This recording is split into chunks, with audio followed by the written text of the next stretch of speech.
जय हिंद दोस्तों, आज हम फिर से लेकर आ चुके हैं एक प्रैक्टिस सेट। जो यूपी पुलिस का प्रैक्टिस सेट चला रहे हैं उसमें हिंदी का प्रैक्टिस सेट लेकर आ चुके हैं।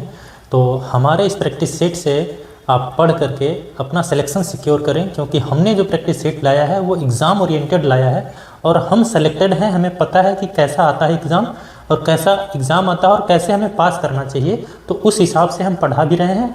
और ये जो हमारा पढ़ाने का तरीका है इसमें बहुत डिटेल्ड नहीं पढ़ा रहे हैं, हम बस प्रैक्टिस सेट सॉल्व करा रहे हैं। इसका मतलब कि हम थोड़ा थोड़ा आपका ये प्रैक्टिस करा रहे हैं कि जो एग्ज़ाम में आने वाला है वैसे क्वेश्चंस को आपको टच करा दें और थोड़ी बहुत उसको बता दें। आपने पढ़ा तो होगा ही, उससे क्या हो जाएगा कि आपका बढ़िया रिवीजन हो जाएगा और आपका सिलेक्शन पक्का हो जाएगा। तो चलिए स्टार्ट करते हैं, ज़्यादा समय बर्बाद नहीं करते हैं। और आपको हमारा प्रैक्टिस सेट अच्छा लगता है तो प्लीज़ हमारे चैनल को सब्सक्राइब करें और जुड़े रहें, अच्छा से अच्छा कंटेंट आपको मिलता रहेगा। चलिए स्टार्ट करते हैं। सबसे पहले क्या है, बैलगाड़ी में समास कौन सा है? तो बैलगाड़ी का जो हम समास विग्रह करेंगे तो क्या होता है, बैल की गाड़ी। बैल की गाड़ी यानी कि बैल से चलने वाली गाड़ी। तो उससे क्या होगा कि हमें पता चलेगा कि इसमें कौन सा पद प्रधान पद है। तो इसमें जो प्रधान पद रहेगा वो क्या रहेगा, आपका गाड़ी। जो आपका गाड़ी रहेगा प्रधान पद, और जो गाड़ी है वो कौन सा दूसरा पद है कि पहला पद है? तो ये दूसरा पद है। जब कभी भी दूसरा पद कभी भी प्रधान होता है तो उस स्थिति में क्या कहलाता है, तत्पुरुष समास कहलाता है। ये आपका आंसर सही हो जाएगा। ठीक है दोस्तों, हम बहुत फास्ट पढ़ा रहे हैं, प्रैक्टिस सेट को बहुत फास्ट लगा रहे हैं। लोग जो प्रैक्टिस सेट को 1-1 घंटा में सॉल्व कराए हैं, मैं 30 मिनट से भी कम में खत्म कर दे रहा हूँ। तो इसलिए मैं ज़्यादा से ज़्यादा ऐसे कर रहा हूँ कि बहुत कुछ क्वेश्चन पे बहुत कम बता रहा हूँ, कुछ पे जो जरूरी है वो बता रहा हूँ। और मैं कई प्रश्नों पर जो है आपको दिक्कत ना हो, जब ये PDF आपको प्रोवाइड कराऊँ तो उस पर अलग से आंसर लिखने की बजाय मैंने आंसर को जो है हाईलाइट कर रखा है। ठीक है दोस्तों, तो उससे कोई निगेटिविटी मत लाना अपने माइंड में। ठीक है, हमको समझ में आने से ज़रूरत है कि हमें समझ में आए और हमें सिलेक्शन मिल जाए। क्या हो रहा है, दूसरा क्या कर रहा है, उससे मैटर नहीं करना चाहिए। हमें सिलेक्शन चाहिए और सिलेक्शन के लिए हमें कुछ भी करना पड़े तो हम सिलेक्शन के लिए करेंगे वही। ठीक है, 1992 व्यास पुरस्कार के विजेता कौन थे? ये टाइपिंग मिस्टेक है, इसके कोई मतलब नहीं है स्टार के। ठीक है, विजेता कौन थे? तो इसमें आपके कौन हो जाएंगे, डॉक्टर शिव प्रसाद सिंह। ये वाला ऑप्शन आपका सही हो जाएगा। ठीक है, परि उपसर्ग में कौन सा शब्द जोड़ें जिससे उसका अर्थ छोड़ना हो जाए? ठीक है, तो छोड़ना कैसे हो जाएगा, तो परि में ताप जोड़ देंगे। परि में ताप जोड़ देंगे तो उसका मतलब होता है परिताप, मतलब होता है छोड़ना। ठीक है दोस्तों, उसके बाद क्या है, कौटिल्य का विलोम शब्द क्या होगा? कौटिल्य का विलोम शब्द क्या होगा? तो कौटिल्य का होता है आर्जव। आर्जव। ठीक है, उसके बाद क्या होता है, प्रतिकूल शब्द में कौन सा उपसर्ग प्रयुक्त हुआ है? प्रतिकूल में उपसर्ग कौन सा है? तो उपसर्ग जो होता है, उपसर्ग मतलब कि होता है वो पहले होता है और प्रत्यय कहाँ होता है, बाद में होता है।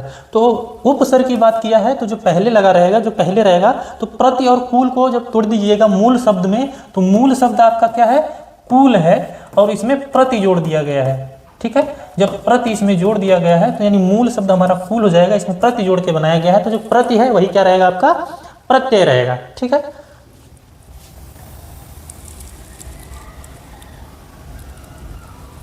चलिए, तिलक किस प्रकार का शब्द है? तिलक जो शब्द है वो कैसा शब्द है? ना तो वो संकर है, ना तो देशज है, ना तद्भव है, वो क्या है, तत्सम है। आपका कौन सा ऑप्शन ये है, तीसरा ऑप्शन जो है, तिलक का शब्द जो है, तिलक शब्द जो है वो तत्सम शब्द है। स्वच्छ शब्द का पर्यायवाची शब्द क्या होगा? स्वच्छ, स्वच्छ मतलब साफ सुथरा। तो ऐसा कौन सा ऑप्शन है इसमें से, निर्मल होगा। ये जो नीरज दिया है तो नीरज मतलब निर देने वाला यानी जल देने वाला, और पंकिल नीरद, ये भी क्या हो जाएगा, नीरद और नीरज दोनों क्या है, समान है, और पंकिल का अलग अर्थ है। लेकिन इसमें क्या है, निर्मल जो है, निर्मल का अर्थ होता है स्वच्छ, सुंदर। ठीक है, बरवय छंद। बरवय छंद क्या होता है, बरवय छंद जो है अर्ध सममात्रिक छंद है। इसमें क्या होते हैं, 4 चरण होते हैं। इसमें 4 चरण होते हैं। पहले और तीसरे में 12-12 मात्राएं होती हैं, दूसरे और चौथे में 7-7 मात्राएं होती हैं। ठीक है, तो ये होता है आपका कौन सा, बरवय छंद कहलाता है। ये अर्ध सममात्रिक होता है। ठीक है, कौन सा शब्द क्रिया विशेषण है? क्रिया विशेषण यानी वैसा शब्द जो क्रिया की विशेषता बताए। तो क्रिया की विशेषता कैसे बताएगा, जो क्रिया है उसकी विशेषता बताने वाला कौन है? जैसे मीठा है तो मीठा तो किसी क्रिया की विशेषता नहीं बताएगा, पहला जो है ये तो ऐसे ही काउंटिंग है, नंबर है, संख्या है।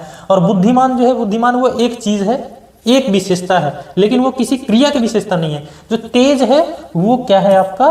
तेज जो है क्रिया की विशेषता बताने वाला, जैसे घोड़ा तेज भागता है, ठीक है, वो तेज दौड़ता है, वो पढ़ने में तेज है, ठीक है।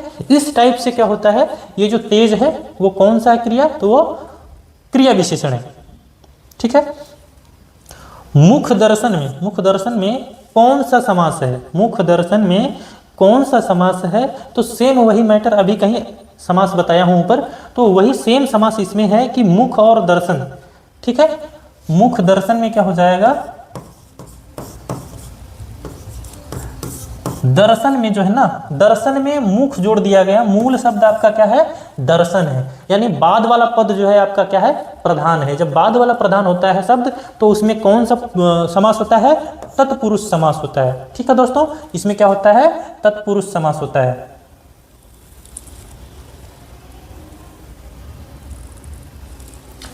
8 कनौजिया 9 चूल्हे, इस लोकोक्ति का क्या अर्थ है भाई? कहीं कहीं टाइपिंग मिस्टेक रहे तो भाई समझ लेना, हमने बहुत जी जान लगा दिया है आपके लिए। जो हमारे कंटेंट प्रोवाइडर हैं वो थोड़ा ज़्यादा भार पड़ जा रहा है, तो उस हिसाब से कहीं कहीं मिस्टेक हो सकता है, लेकिन फिर भी मैं रीचेक करता हूँ। कहीं छोटी मोटी मिस्टेक होगी तो होगी, लेकिन वो मिस्टेक नहीं रहेगी, मैं पूरा चेक करता हूँ। री ध्वनि किस स्वर के अंतर्गत आता है? जो री है ना, ये कौन से स्वर के अंतर्गत आता है? तो इसमें कौन से स्वर के अंतर्गत आता है? ये ह्रस्व स्वर, इसको ह्रस्व स्वर ऐसे रहता है, ठीक है, और ह्रस्व स्वर भी बोलते हैं। तो ये इस स्वर के अंदर, ह्रस्व स्वर के अंदर आता है। इसमें कौन कौन से स्वर होते हैं, कौन कौन से अक्षर होते हैं? तो ये होता है कौन कौन सा? जो छोटा छोटा होता है, अ ई, ये ई तो बड़ा वाला हो गया, अ ई उ, और ये जो री है ना, ये री छोटा वाला है। एक री इसी टाइप का जो होता है वो बड़ा वाला होता है, तो ये छोटा वाला री है। तो जो जो छोटा वाला होता है ना, वो क्या होता है? ह्रस्व स्वर होता है आपका। निम्नलिखित प्रश्नों में 4 विकल्प में से क्रिया का सही रूप वाला विकल्प चुनिए। क्रिया का सही विकल्प कैसे? शायद कल मीरा दिल्ली, अब दिल्ली के साथ क्या लगाना है? तो शायद की बात की जाए और कल की बात की जाए भविष्य में, तो भविष्य के लिए ऐसा कौन सी क्रिया लगाए जिससे कि भविष्य काल को दर्शाया जाए, ठीक है। तो शायद कल की बात कर रहा है, शायद कल मीरा क्या करे?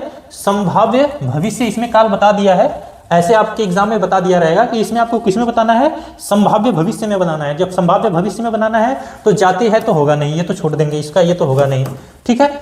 जा चुकी है, जा चुकी, ये तो होगा नहीं। जाएगी, तो ये आपका संभाव्य नहीं होगा, ठीक है।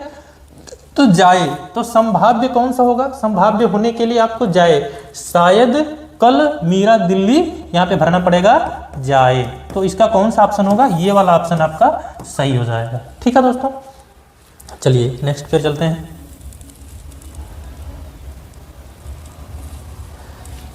चलिए, गाड़ी गाढ़ी, गाड़ी गाढ़ी शब्द युग्म के लिए सही अर्थ युग्म का चयन कीजिए। सही युग्म क्या होगा?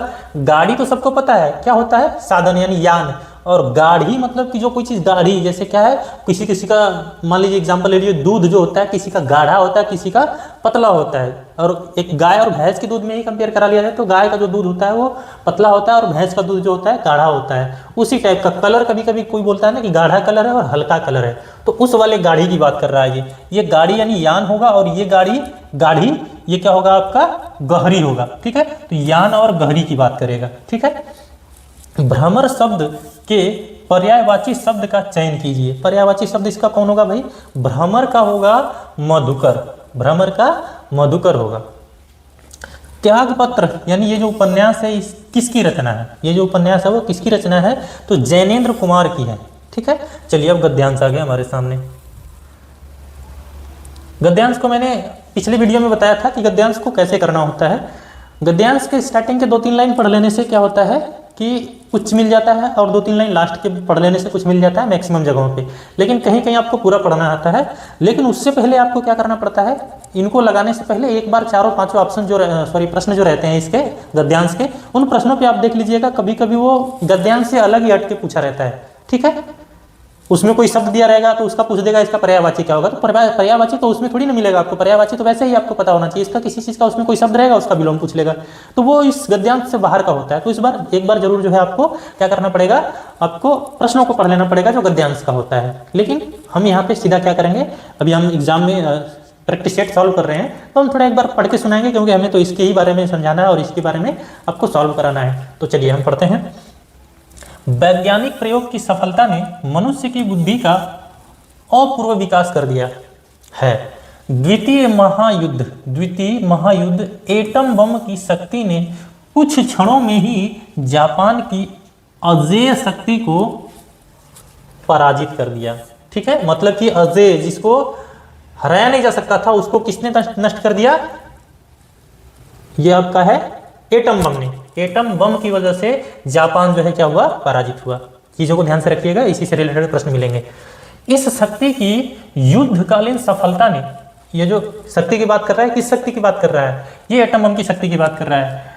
सफलता ने अमेरिका, रूस, ब्रिटेन, फ्रांस आदि सभी देशों को ऐसे शस्त्रास्त्रों के निर्माण की प्रेरणा दी कि सभी भयंकर और सर्वविनाशकारी शस्त्र बनाने लगे।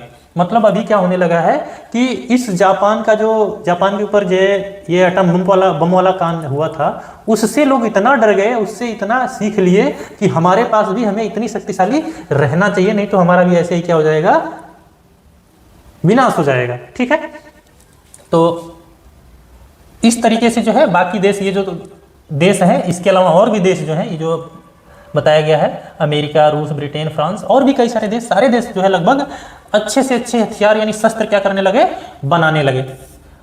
अब सेना को पराजित करने तथा शत्रु देश पर पैदल सेना द्वारा आक्रमण करने के लिए शस्त्र निर्माण के स्थान पर देश के विनाश करने की दिशा में शस्त्र बनने लगे हैं। इन हथियारों का प्रयोग होने पर शत्रु देशों की अधिकांश जनता और संपत्ति थोड़ा याद रखना, जनता और संपत्ति थोड़े समय में ही नष्ट हो सकेगी। ये चीजें याद रखना, आगे हो सकता है मिलेगा। क्योंकि ऐसे सशस्त्र या शस्त्रास्त्र प्रायः सभी स्वतंत्र देशों के संग्रहालयों में कुछ न कुछ आ गए हैं। अब ऐसे सभी देशों के पास कुछ न कुछ आ चुके हैं, अतः युद्ध की स्थिति में उनका प्रयोग भी अनिवार्य हो जाएगा। मतलब कि जब अगर आपके पास रहेगा तो आप लड़ाई करोगे ही करोगे जरूरत पड़ने पे उससे। अतः दुनिया का सर्वनाश या अधिकांश नाश तो अवश्य ही हो जाएगा। इसलिए निशस्त्रीकरण की योजनाएं बन रही हैं। मतलब अब निशस्त्रीकरण का भी योजना बन रहा है और नियम कानून बन रहे हैं कि कोई ऐसे ही किसी के ऊपर हमला नहीं कर देगा, किसी देश के ऊपर। शस्त्रास्त्रों के निर्माण में जो दिशा अपनाई गई है उसी के अनुसार आज इतने उन्नत शस्त्रास्त्र बन गए हैं जिनके प्रयोग से व्यापक विनाश आसन्न दिखाई पड़ती है या पड़ता है। अब भी परीक्षणों की रोकथाम तथा बने शस्त्रों के प्रयोग को रोकने के मार्ग खोजे जा रहे हैं। इन प्रयासों के मूल में एक भयंकर आतंक और विश्व विनाश का भय कार्य कर रहा है। मतलब कि ये जो है ना, इससे क्या हो रहा है कि सभी लोग इतना ज्यादा हथियार बना रहे हैं जिससे कि क्या हो सकता है, भय बना हुआ है कि आगे अगर कुछ युद्ध हुआ तो बहुत ज्यादा विनाश होगा।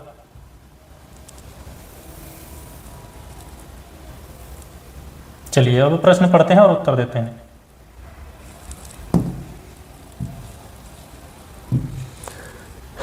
एटम बम की अपार शक्ति का प्रथम अनुभव कैसे हुआ? ऊपर बताए थे ना कि हमने उसको सर्कल भी किया था और अंडरलाइन भी किया था। तो ये कैसे पता चला था? जापान की अजेय शक्ति जो हमने उसको ऊपर सर्कल किया था ना, अजेय शक्ति की पराजय से। जब जापान के पास अजेय शक्ति थी लेकिन फिर भी वो क्या हो गया, पराजय हो गया। उसके कारण ही सबको इसकी एटम बम की शक्ति का प्रथम अनुभव हुआ। उससे पहले तो कहीं इतना बड़ा प्रयोग हुआ नहीं था, तो वहीं से इसका पता चला है। बड़े बड़े देश आधुनिक विनाशकारी शस्त्रास्त्र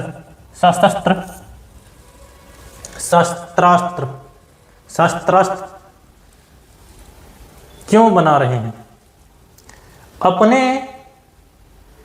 संसाधनों का प्रयोग करने के उद्देश्य से नहीं, पारस्परिक भय के कारण। पारस्परिक भय ऊपर लिखा हुआ था कि ये जो सभी देश अब क्या करने लगे हैं, उस जापान के पराजय के बाद से सारे देश, जिसमें कुछ देशों के नाम ऊपर लिखे हुए थे, कि ये सारे देश अब बहुत तेजी से जो है शस्त्र बनाने लगे हैं। ठीक है, आधुनिक युद्ध वह विनाशकारी होते जा रहे हैं, भयंकर व विनाशकारी होते जा रहे हैं। आधुनिक युद्ध जो है वो भयंकर और विनाशकारी होते जा रहे हैं। क्यों ऐसा हो रहा है भाई? अधिकांश जनता और उसकी संपत्ति नष्ट हो जाती है। आधुनिक जितना भी युद्ध हो रहा है उसमें सबसे ज्यादा नुकसान हो रहा है, जनता का भी और संपत्ति का भी।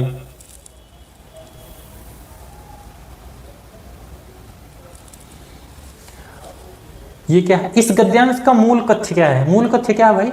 ये गद्यांश में कवि या लेखक ये कहना चाहता है कि आप क्या हो, आप विश्व शांति चाहें और निशस्त्रीकरण हो, निशस्त्रीकरण की तरफ अग्रसर करने के लिए प्रयास से इस गद्यांश में प्रयास बढ़ाया गया है। ठीक है, प्रयास किया गया है। नेक्स्ट है, भयंकर विनाशकारी आधुनिक शस्त्रास्त्रों को बनाने की प्रेरणा किसने दी थी? कहां से मिला था भाई? वही जापान का जो विनाश हो गया था, जापान के विनाश से। जब क्रिया का प्रयोग कर्ता के लिए लिंग वचन और कारक के अनुसार होते हैं, तो याद रखना, इस चीज को थोड़ा सा ध्यान रखना। तब कौन सा वाच्य होता है? जब कर्ता का प्रयोग किसके? लिंग वचन और कारक के अनुसार होते हैं, तो वो क्या कहलाते हैं? कर्तृवाच्य। कर्ता की बात की गई है, इसलिए क्या हो रहा है? कर्तृवाच्य हो रहा है। बाकी इसकी डेफिनेशन आप पढ़ सकते हैं एकदम आसानी से।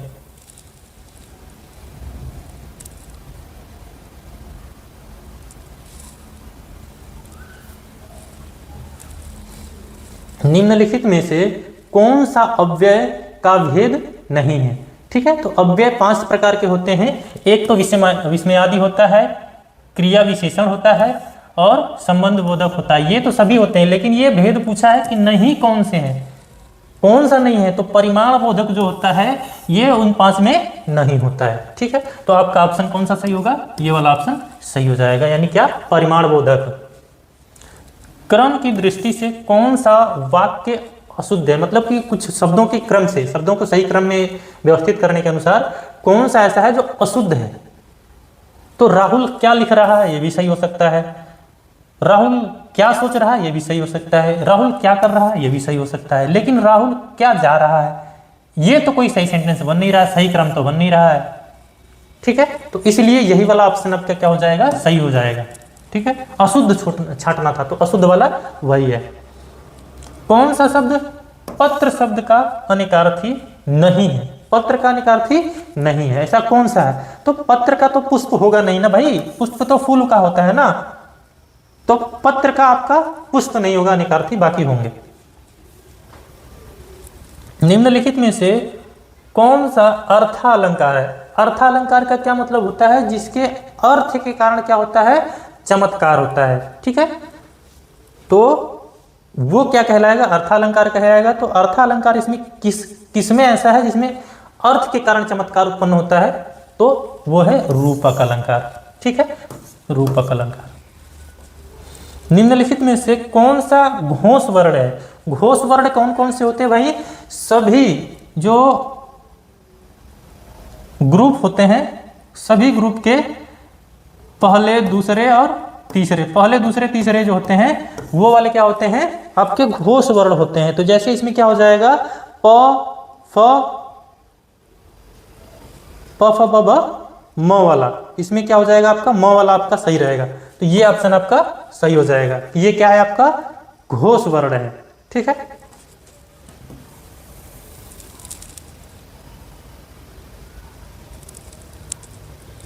छत से ईंट गिरी में कौन सा कारक है? छत से, तो अभी हमने कल वाले पिछले प्रैक्टिस सेट में बताया था, कर्ता ने कर्म को करण से, ये वाला पूरा आप लोग याद कर लीजिए, डायरेक्टली उससे आपका बेनिफिट होने वाला है।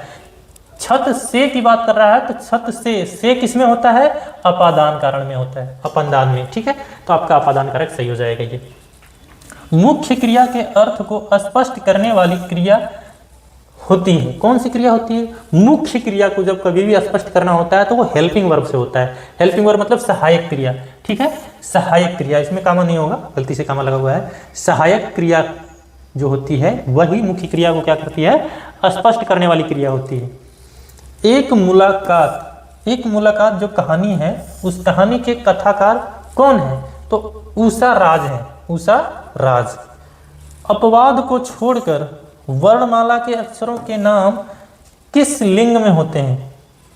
अपवाद, कुछ तो अपवाद हैं, अपवाद को छोड़ने के बाद जितने भी वर्णमाला के अक्षर होते हैं वो सारे क्या होते हैं? पुल्लिंग होते हैं भाई, पुल्लिंग। ठीक है,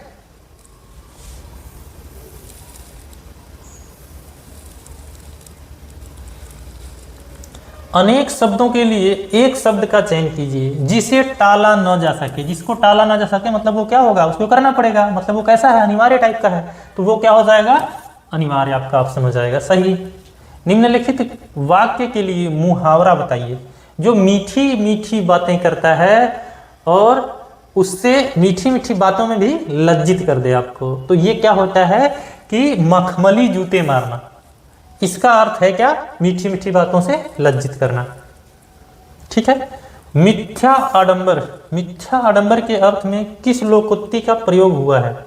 तो मिथ्या आडंबर जो होता है, छटाक चून चौबारे रसोई। छटाक चून चौबारे रसोई के लिए प्रयोग हुआ है। ठीक है, उसके बाद क्या आ जाएगा? अनाज। अनाज का क्या होता है कि पर्यायवाची शब्द पूछ रहा है आपसे, तो अनाज का इसमें जो ऑप्शन दे रखे हैं, ऑप्शंस के अनुसार इसमें से कोई नहीं है, बस केवल क्या है? आपका एक है जो सस्य है, वो इसका पर्यायवाची माना जाता है।